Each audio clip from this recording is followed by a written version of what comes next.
Hey guys, it's your boy John. Today we have another I already know this video is going to take 1 million hours to record due to some certain brutally hard DLC content, so my goal is to beeline for as many movement upgrades as soon as I can. Otherwise, we'll be doing more backtracking than a Metroid Prime game. Deep in the fungal waste hides the location of our next upgrade, Mantis Village. Here, after weaving through some surprisingly tough enemies, we grab the Mantis Claw. This claw allows us to wall jump, and in combination with the dash, this explodes our movement options.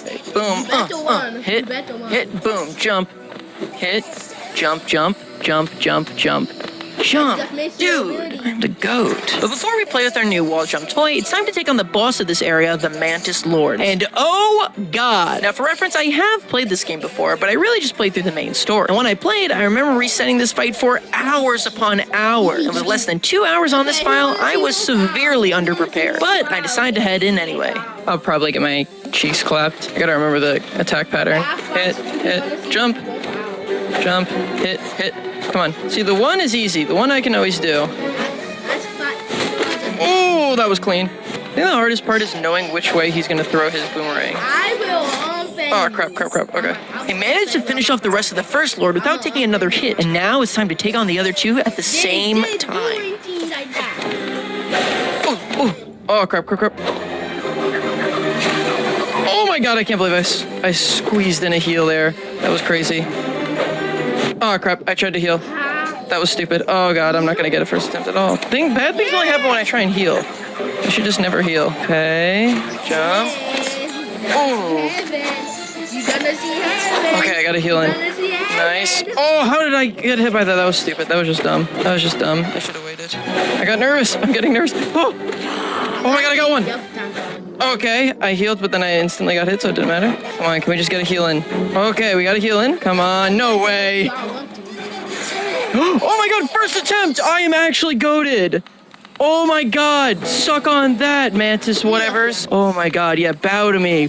Bro, that feels incredible. Holy crap. And for besting that terrifying fight, we're rewarded with one of the best charms in the game, Mark of Pride. This greatly increases the range of our nail and makes the game leagues easier. But before we start putting this amazing charm to use, I'd like to tell you about the sponsor of today's video, War Thunder. War Thunder is one of the most complex vehicle combat games ever made, and it's completely free on PC and console. You can command tanks, planes, helicopters, or even ships from each of the 10 different nations, leading to 2,500 historically accurate vehicles for you to pilot. They've got everything from biplanes and armored cars of the 1920s to the fighter jets and main battle tanks of today. The game prides itself on combat being incredibly realistic, with authentic sound effects and graphics that really make you feel like you're a pilot of one of the most powerful war machines of any era. And new or returning players that haven't played in 6 months will receive a massive bonus pack when you sign up using my link. Bonus pack will give you the exclusive vehicle decorator Eagle of Valor, 100,000 Silver Lions, and 7 days of premium account. And the game is available and completely free on PC, PlayStation, or Xbox. So what are you waiting for? Join a worldwide community of over 70 million players in epic PvP battles today and delve into the breathtaking experience that is War Thunder. With an unmatched wealth of high-quality content discovered, there's simply no game better suited for fans of military history. The bonus pack is only available for a limited time, so make sure to sign up using my link in the pinned comment or description. And thanks to War Thunder for sponsoring today's video. From here, I head back through the fungal waste into this challenging thorns section, where I have to be more careful than when I tried to make BTS jokes on the internet. After making it through, we can insert the city's crest into the statue, permitting us access to the City of Tears. Now, I really just wanted to make a quick stop by here to visit the nailsmith, who repairs our nail for 250 Geo, and effectively doubles our damage. On my way out, though, I accidentally trigger a cutscene.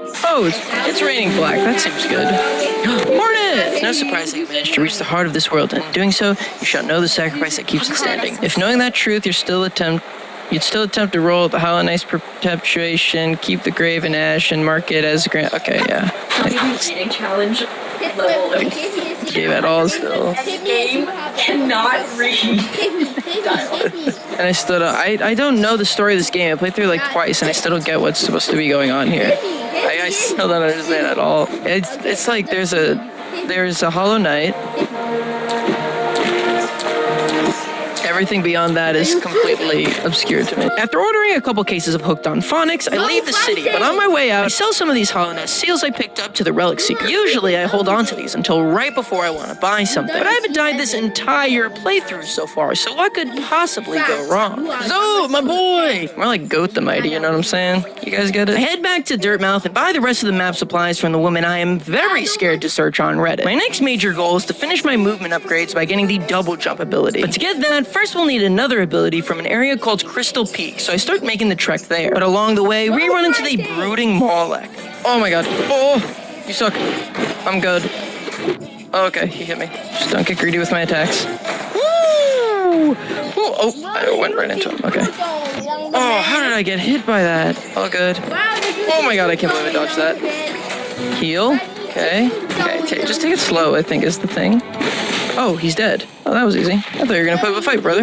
And for beating that horrifying abomination, we're rewarded with a mask fragment. And if we manage to collect 3 more of these, we'll get a permanent health upgrade. But on the path to Crystal Peak, we encounter another mini-boss fight in the Gruz Mother. However, this one is even easier, and after watching her children brutally rip through her stomach, haunting me for years to come, we encounter Sly, who decides to move to Dirtmouth as a shopkeep, and will grant us access to Crystal Peak as well. But before visiting him, I stop by the nearby charm shop. Here I pick up the Shaman Stone, which will increase our spell's damage by 50%. This is going to be extremely helpful for our boss fights. I also purchased myself a charm notch, allowing me to equip more charms at a single time. I head back to the surface and buy the Gathering Swarm charm, which will automatically pick up any geo we find on the ground. But what I really came for was the Luma Fly Lantern. This will allow me to see in otherwise dark areas. With the lantern at our disposal, we can now access this area through the crossroads, and after paying a 50 geo toll, are permitted into the Crystal Peak. I explore around for a bit before coming across this pit, but even with my dash, I can't make it across, sending me down into a new area called the Palace Ground. Here I get a shortcut scene that says I need to find and slay all 3 dreamers to gain access to the vessel. But more importantly than some confusing lore I'll never understand, we get this mythical-looking sword called the Dream Nail. We wake up and a bug named the Seer tells us we need to use the Dream Nail to collect as much essence as possible. We can get this essence from these little trees here, or by finding these warrior graves scattered around the map and then challenging them. This one, Zero, has 2 swords that he launches at us. He's honestly pretty easy to dodge until he started studying the worst Legend of Zelda games and gets 4 swords. Now he's got 4. That's not good. Now he's got 4, that's not good. Irregardless of his swords, I managed to not take a single hit in the fight and finish him off for 100 essence. With the Dream Nail in hand, I head back to Crystal Peak and make the brilliant play of falling down the exact same cavern I just fell down 10 minutes ago. So I go all the way back a 3rd time. This time I get to one of my least favorite rooms in this game. I mean, just look at all these lasers. I feel like I have to pull out my freaking protractor just to make one single jump. Then I find Cornifer to unlock the map for this area. Above him is this little section you shouldn't be able to get to without having the double jump. But I figured out a different way to get up there. Oh my god, that was sick. Holy crap.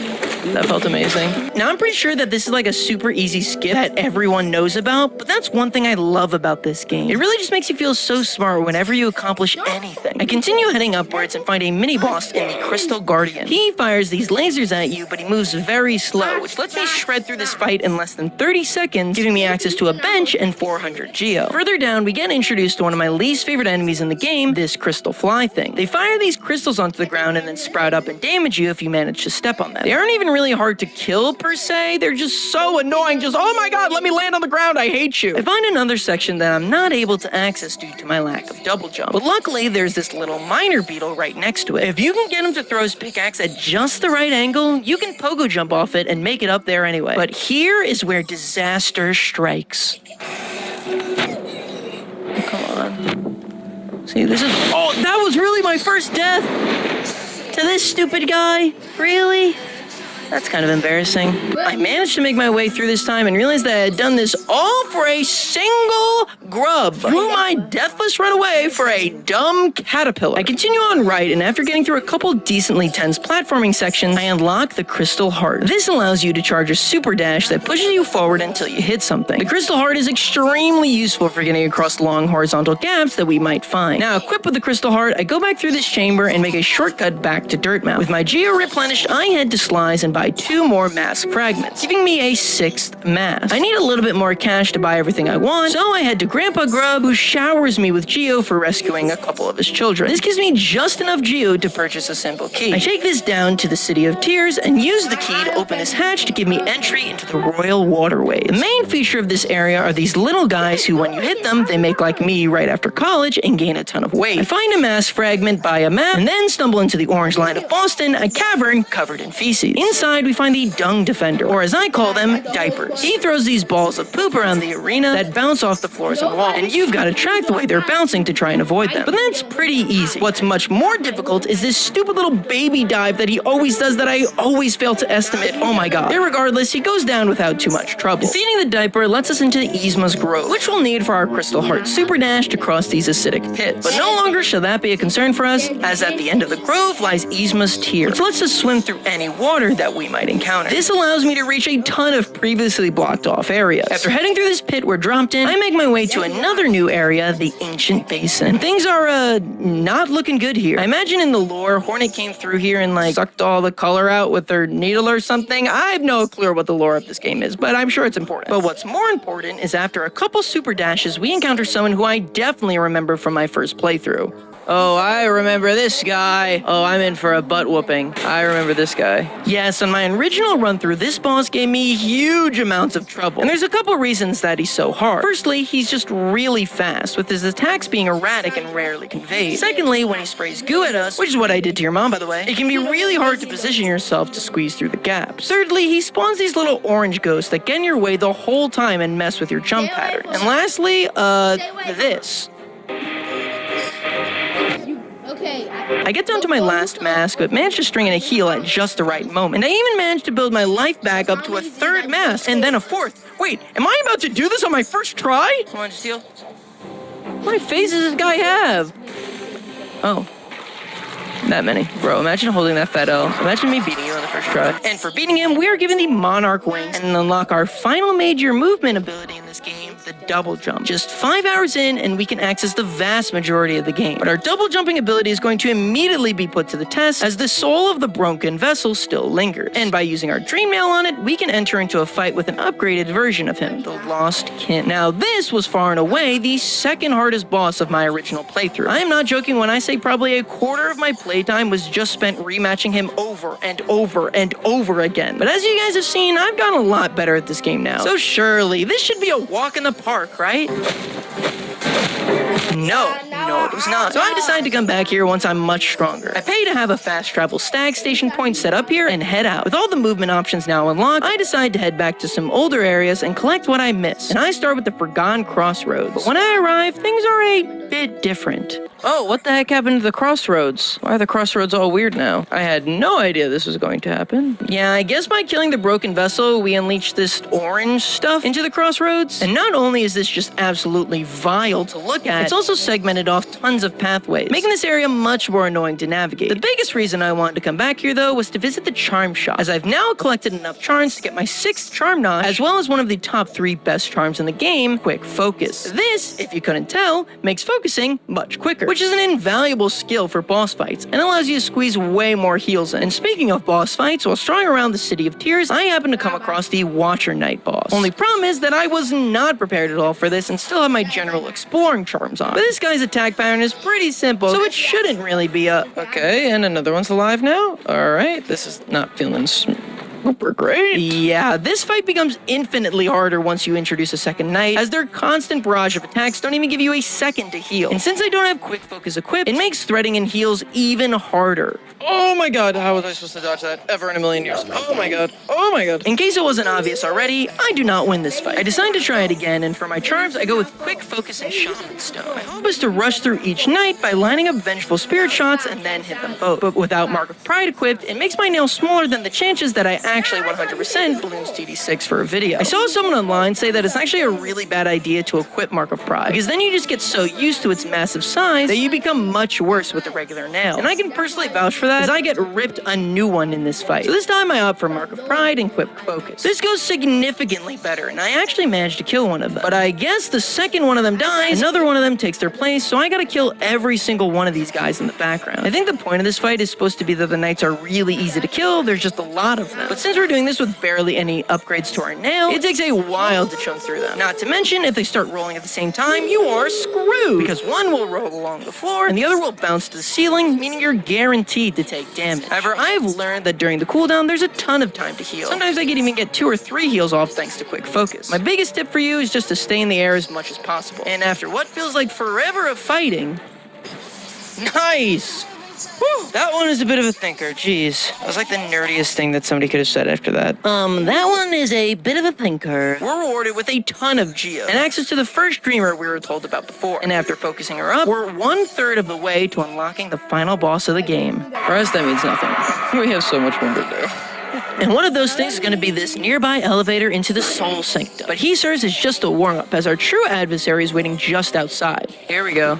I am nervous for this. Bro, this took me like 10 million resets when I first played the game, so I'm extremely nervous. Yes, when I first played this game, this boss gave me insane amounts of trouble, as his attacks are just absurdly fast, and he teleports around the entire arena, so you need to be quick to respond to anything he does. But even though I hadn't played this game in nearly 5 years, and I've forgotten pretty much everything about it, for this fight specifically, all of my muscle memory from my thousands of resets instantly kicked back in, as I flawlessly dodged every single one of his attacks, only taking a single hit the entire fight.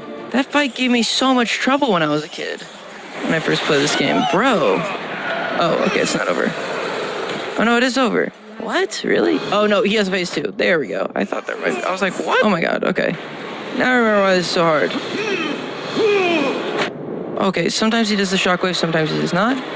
Good to know. Oh! Having the double jump is so nice. Here! Okay, boom, hit him. Oh, the goal is to try and get those to immediately hit into the floor, but... Wait, really?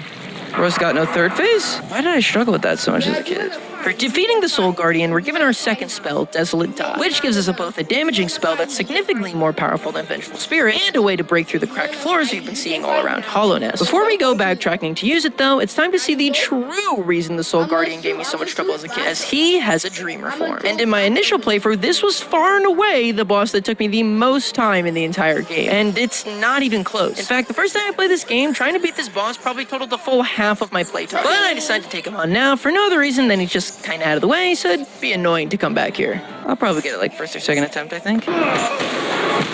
See, the thing about this fight is that the first phase is actually extremely easy. He telegraphs his attacks clearly, most of them can just be avoided with a well-timed jump or dash, and he gives you plenty of opportunity to heal during this lightning ball circle attack. The real problem is that since we have so few nail upgrades, the fight is long, with this first phase taking nearly 10 minutes every attempt. This normally wouldn't be a problem, except his second phase is mind-numbingly hard. He starts off with these rapid-fire dives that you basically need to be dashing 24/7 to move out of the way for. Then he moves on to his attack where he summons tons of these electrical balls at you, not even giving you a second to heal. And this is also the only attack where you can actually damage him. This phase gave me countless deaths. And the worst part is, every time I die to him, I gotta spend 10 minutes beating that first phase again. But it's not like so easy that you can just like turn your brain off. You gotta be paying attention the entire time, making this a mental gauntlet. I attempt this for around an hour before realizing that I'm gonna need higher damage output to rush the second phase, and decide to come back once I've upgraded my nail. My next goal is to try and gather lots of Geo for several upgrades we're gonna need to power up. So I go to the Relic Seeker and sell off my remaining relics to get me around 5,500 Geo. I then take this Geo to the bank I found earlier and deposit the max of 4,500 Geo. See you later, Millibelle.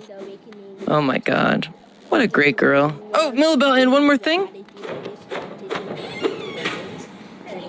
You know, she probably just is on her 15. But by using the simple key that we found in the city storeroom, we can open this door in the City of Tears, revealing that Millibelle was just on a spa break. And oh, look at that! She was nice enough to give us 1.5 interest on our investment, turning our 4,500 Geo into 6,834 Geo. How kind of you, Millibelle. I take my now Geo-lined pockets and head to the charm store and buy out the rest of her stock. Unfortunately, this leaves me just one charm short of unlocking the next notch. So I go to the resting grounds and enter this tomb where the flooring is a little crumbled. I can use Desolate Dive on it, unlocking a completely new area. Inside, I'm able to grab Soul Eater. Anime joke. This charm takes up a whopping 4 charm slots, but gives you tons of souls every time you hit an enemy, making it a pretty useful niche case scenario. Now, I should be going back to the charm store and unlock that next notch, but I get distracted and instead find that if I go to the fast travel stag station in the City of Tears, I can actually swim under the wall and head to a completely new area, Kingdom's Edge. By following this path up and swimming through the acidic water section, I come across our second fight with our necklace rival, Hornet. But this time, things are different, because forget about the Shaw and the Adida. Now she's unlocked the Agale, which I was clearly not prepared for. Oh, no, come on! No, dang it! Oh, I almost had it. I decided to switch up my charms to go with Mark of Pride and Shaman Stone, adopting my flawless roguelike philosophy of do big damage, never get hit. Okay, so I got hit. Yeah, this fight is actually decently difficult on account of a couple factors. Firstly, our lack of nail upgrades and persistence to unlock things early means we do very little damage, and thusly, this fight is also very long. Secondly, she's very fast. The attacks that I struggled with the most were her yo-yo ball again, and these spikes she can place around the arena. She'll place up to 3 of these at a time, forcing you to take time to clear them out, or else you risk accidentally dashing into them. I die again and decide to run it back with good old reliable Mark of Pride and Quick Focus. And while I still definitely struggle, I managed to win first attempt with this setup, and for winning, we're granted access into the cast-off shell, giving us the King's brand, which makes us the King of Hollow Nest, I guess? I really gotta look up a lore video on this. An hour long? Who's got the time? I mean, please just keep on watching this video, please. It's not too long, thank you. After having a shocking amount of trouble with these nearby hopper enemies, I decided to travel up to the top of Kingdom's Edge where, oh my god, they're back. Upon reaching the top of the area, we enter the Colosseum of Fools. By placing a mark on the first sign, we can attempt the Trial of